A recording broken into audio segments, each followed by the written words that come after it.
Thank you for joining us as we celebrate Asian American Pacific Islander Month in the 7th Judicial District of New York State. The theme for this year is Advancing Leaders Through Collaboration. We are so honored to collaborate with Santa Clara County in California through the leadership of Judge Erica Yu, and right here in the 7th Judicial District through the leadership of Judge Meredith Vacca. The videos you are about to see and the discussions that will follow honor and celebrate the many contributions AAPIs have made to American history, society, and culture. This unique bi-coastal collaboration enhances our problem-solving abilities, encourages increased innovation and communication, and ultimately brings us together so we can learn and grow. Thank you again for joining us in this celebration.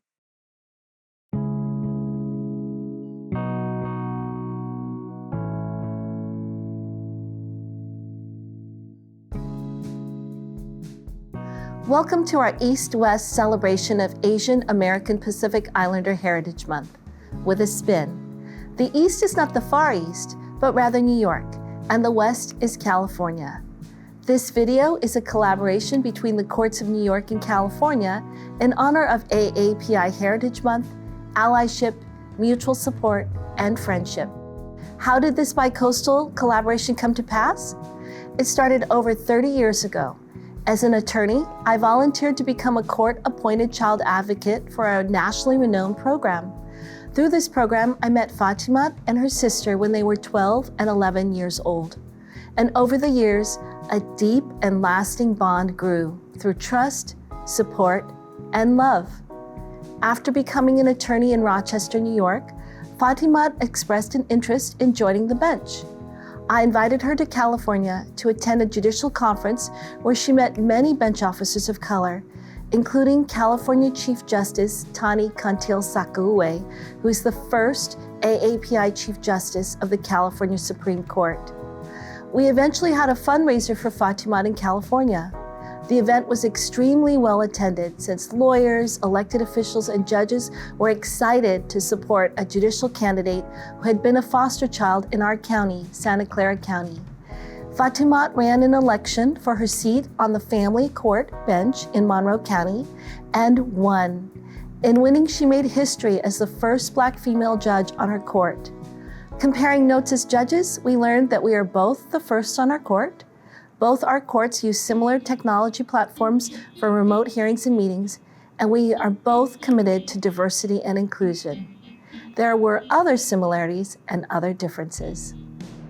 For instance, California has a population of 40 million people, according to the US Census. New York State has a population of approximately 30.22 million people. California's AAPI population is 14.8% of its people. The AAPI population in New York State comprises of approximately 9% of its people. Santa Clara County has a population of just under 2 million people. Monroe County has a population of approximately 760,000 people. California has approximately 1,600 judges. New York State has approximately 1,227 judges, and 3% of those judges are AAPI. Santa Clara County Superior Court has 79 judges and 5 commissioners. Monroe County has 31 Superior Court judges. Santa Clara County Superior Courts have 14 AAPI judges, of which I'm the newest. And Monroe County has 1 AAPI judge, me. And you'll be hearing from some of the judges on our court.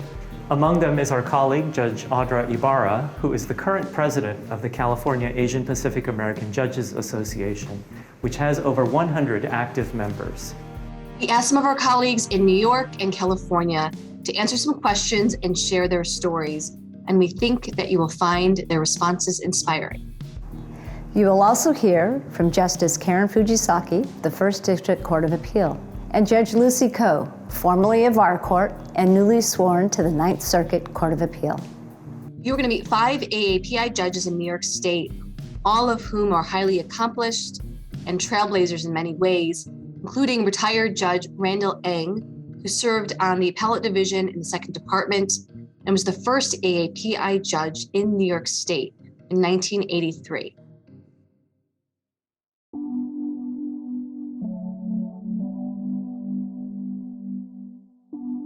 My immigration story begins with my mother's escape from North Korea in the spring of 1946 when she was about 11 years old.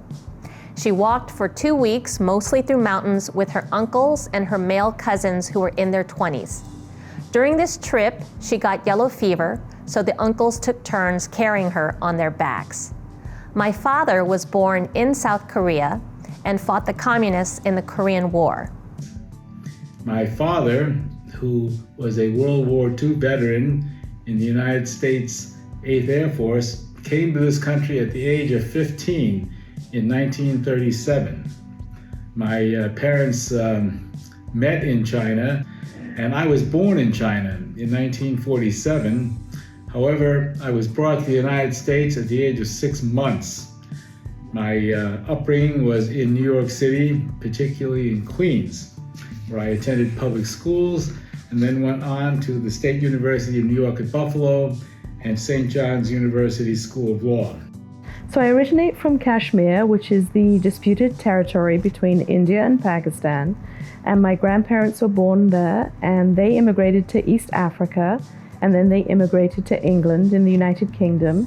I was born and brought up in England, and after I got married, we emigrated to the United States, so I've been here for about 30 years. So I have a very different background.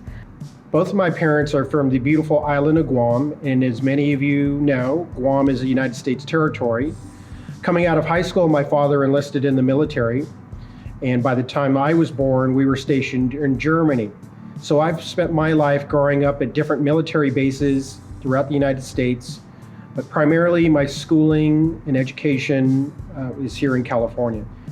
So my parents are Chinese immigrants, and they came to this country in 1969 and 1970, and they came to Queens. I was born in Queens. When my mom came to this country, she had $100 in her pocket, and that's it, from her dad. And when my dad came to New York City, he had to take a job at a grocery store, working $18 an hour. My family's immigration story dates back to pre-World War II. On my mother's side, my grandparents were born and raised in Japan, and they came to the U.S. separately. My mother was born and raised in San Francisco. On my father's side, my grandfather was born in Japan, but my grandmother was born in the States. And my father was born and raised in Los Angeles. During World War II, my mother's family was forced to evacuate to the Japanese internment center in Topaz, Utah. And my father's family was incarcerated at Manzanar in the Eastern Sierras in California. I was born and raised in Los Angeles. My parents came to the United States from China, unbelievably, during World War II in the late 30s, early 40s. They came separately to pursue graduate studies. They met at the University of Chicago, and but for the fact that they had my oldest brother, had married and had my oldest brother, they would have had to return to what had become communist China.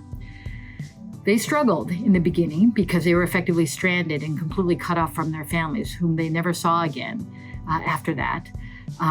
But they persevered and eventually were able to get jobs. My father in the IRS, where he was for over 30 years, and my mother as a professor in the City College system in Chicago. And they raised my brothers and I in Skokie, a suburb of Chicago.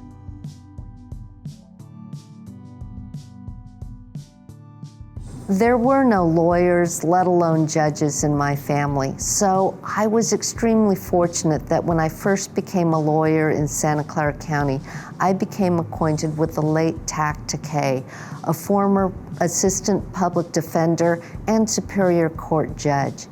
Judge Takei was always supporting and encouraging me, which was essential at a time when there were few women and even fewer Asian Americans who were practicing law in this county or anywhere in California.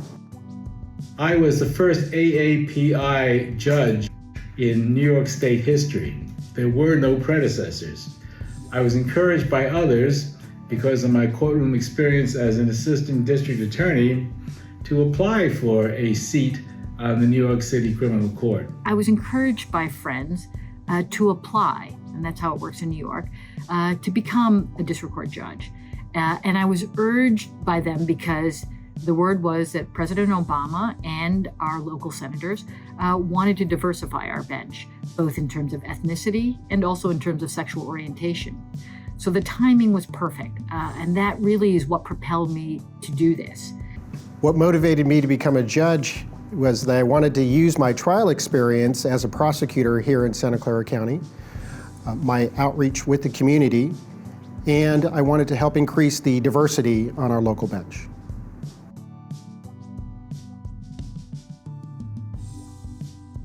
So my family background makes me want to work as hard as possible to advance justice, to advance fairness, to uphold the rule of law, and to show the world the benefits of a fair and independent judiciary.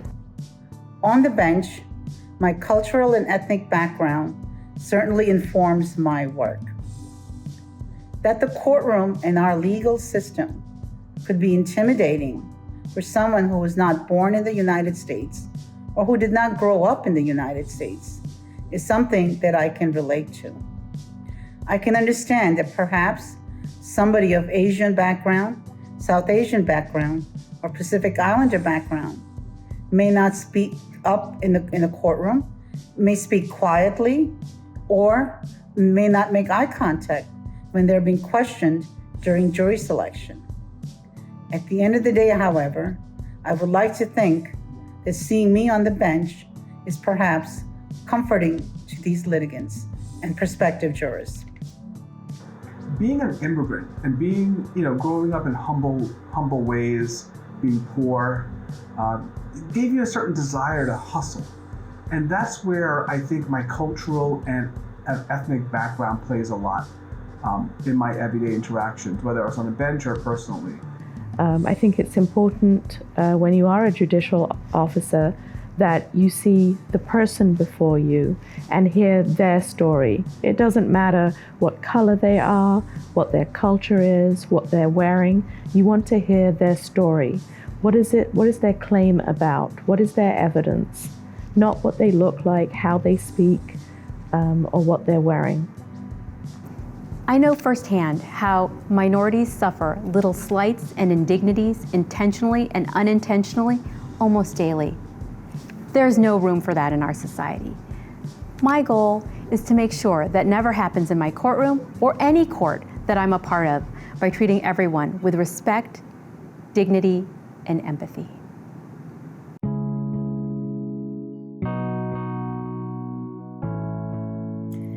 The concept of advancing leaders through collaboration, to me, means forming alliances, because I think we are strongest when we recognize the commonalities we have as people in different communities, especially diverse communities, who've experienced much of the same challenges and obstacles. And so I think it's very important to form alliances across the diverse communities that we represent or that exist, and also forming alliances with the majority communities. Certainly in the gay movement, these alliances exist and have been very successful, I think, in really propelling almost exponentially acceptance of the LGBT community and advancement in terms of equality and the recognition that equality is important for every community in our diverse nation.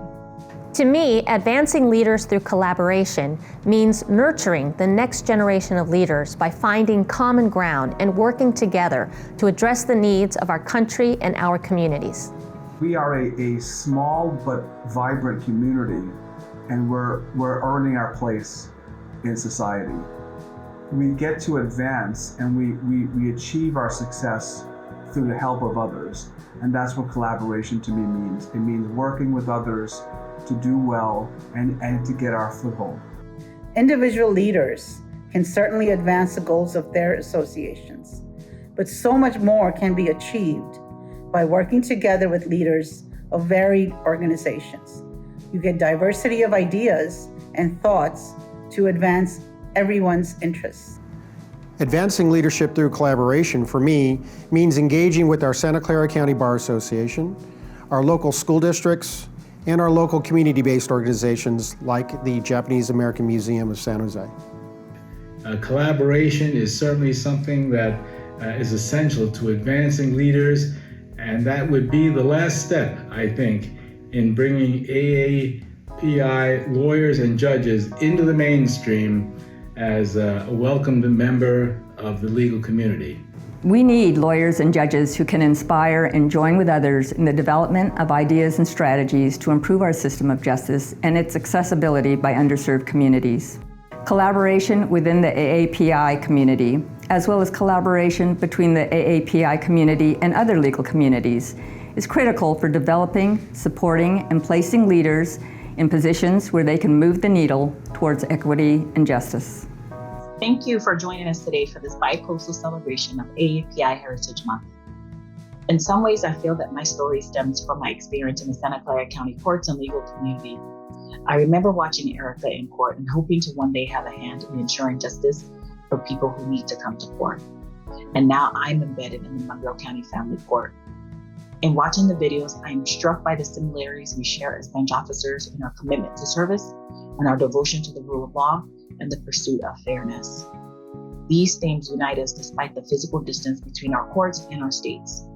This collaboration is a testament to what can come from friendship and allyship. We are grateful to work with you. Best wishes to you for AAPI Heritage Month, and thank you for watching.